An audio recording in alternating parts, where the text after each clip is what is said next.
There are a few times in the Gospels when people confronted Jesus and asked what they needed to do to be saved or to inherit eternal life. And so, what Jesus says in response to these questions should be of the utmost importance in determining what we should believe and how we should live our lives. But how many of these situations can you name right now? Oddly enough, the encounter that is most universally remembered is one with the man who did not ask that question, although it may have been implied. I'm talking about the secret late-night meeting between Jesus and Nicodemus. What Jesus said that night clearly is important, but it has been chosen because it was the easiest answer to distort. I have addressed that distortion in a video called The Most Famous Verse in the Bible.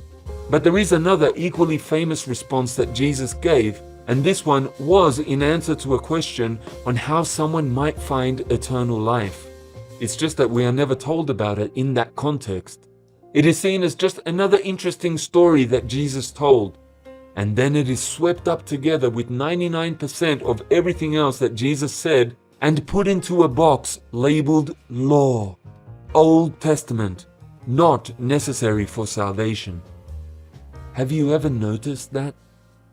The false grace, do-nothing Calvinist doctrine of salvation rubbishes all of the teachings of Jesus as being non-essential for salvation, except a few isolated verses.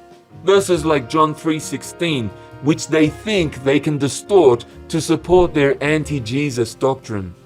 Anyway, in this video, I'm going to look at this other story, the story of the Good Samaritan. And I am going to trumpet the fact that it was told in answer to the most important of all questions. What must I do to inherit eternal life? The initial answer to the question, before mention of the Good Samaritan, is also famous. Jesus asked this expert on the Old Testament to tell him what single command best summed up the overall message of the Old Testament. And this guy hit the nail on the head. He gave not just one commandment, but two similar ones: to love God with all your heart and to love your neighbor as much as you love yourself. Whenever I've asked people all over the world to tell me 10 or 15 things that Jesus told his followers to do, most of them remember this one, but they are stumped soon afterwards, and so they excuse themselves by saying, it doesn't matter, as long as I love God with all my heart and love my neighbor as I love myself, that covers everything else. And they are right. That is what you need to do to have eternal life. Love God with all your heart and love your neighbor as much as you love yourself. But when was the last time you heard that? Loving God and loving your neighbor being taught in a sermon or in a tract on salvation? What church says that if you don't love your neighbor as much as you love yourself, you are going to go to hell? And what church says that you must love your neighbor as much as you love yourself if you want to go to heaven? Most of what I hear in evangelical circles are preachers telling you that just loving your neighbor counts for nothing to God. It's good works, works of the flesh, and God will send you to hell in a flash if all you do is love Him and love others. Just look at all these rich evangelical preachers around the world. How many of them are sharing equally with the poor? What evidence is there that they share equally with anyone? Their neighbors can suffer and die without these preachers losing a minute's sleep over it. Their neighbors can starve to death, and the preachers themselves will still build multi-million-dollar houses or fly in million-dollar private jets without a single pang of conscience.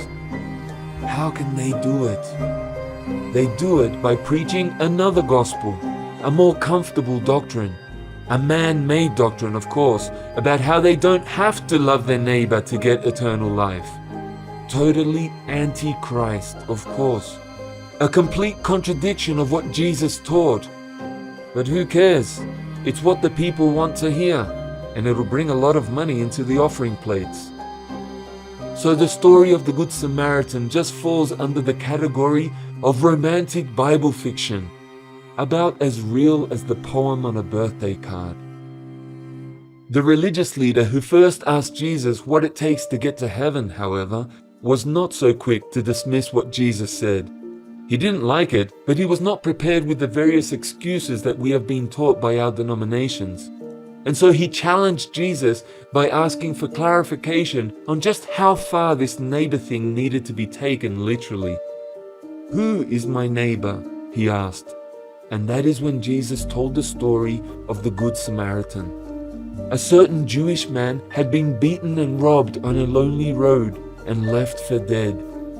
Two Jewish religious people saw the man's need, but excused themselves from helping, whereas a heretic, a much despised Samaritan, stopped and helped the man, bandaging his wounds and putting him on his donkey to be transported to the equivalent of a hospital, where the Good Samaritan even left money with the people in charge to cover the cost of his care. And then Jesus asked, who was the good neighbor? The answer, of course, is obvious.